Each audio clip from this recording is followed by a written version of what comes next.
জীৱনৰ শেষ বয়সত আহি এনেকুৱা লাগিব এক হাত মাটি বেছি পোৱাৰ কাৰণে ওচৰ চুবুৰীয়াৰ লগত কাজিয়া কৰাটো ভুল আছিল। ৰাতি জাগি মিছা সপোন দেখুৱাই মেছেজ কৰাটো ভুল আছিল। কাৰোবাৰ লগত তৰ্ক কৰি ডাঙৰ কথা এটা কৈ মনত কষ্ট দিয়াটো ভুল আছিল। দুৰ্বল কাৰোবাৰ লগত চকু ৰঙা কৰি ক্ষমতা দেখুৱাটো ভুল আছিল।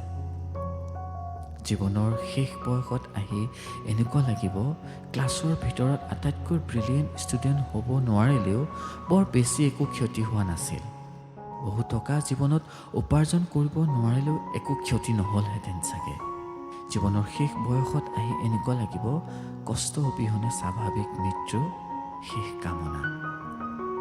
জীৱনৰ শেষ বয়সত আহি এনেকুৱা লাগিব মানুহৰ আশীৰ্বাদ প্ৰাৰ্থনাটোৱেই শ্ৰেষ্ঠ সম্পদ আছিল, যিটো হয়তো অৰ্জন কৰিব পৰা নাই।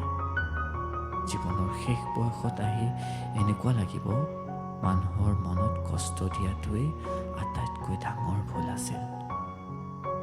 শেষ বয়সত শ্বাসকষ্টত ওলমি থাকি ভালদৰে উশাহ নিশাহ ল'ব নোৱাৰাৰ কষ্টই উপলব্ধি কৰোৱাব যে জীৱনত ভালপোৱা, স্নেহ, মৰম, ক্ষমা এইবোৰেই শ্ৰেষ্ঠ সম্পদ।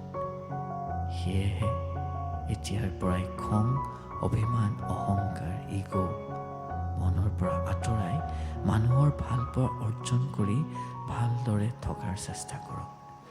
এয়াই জীৱন জিন্দাবাদ।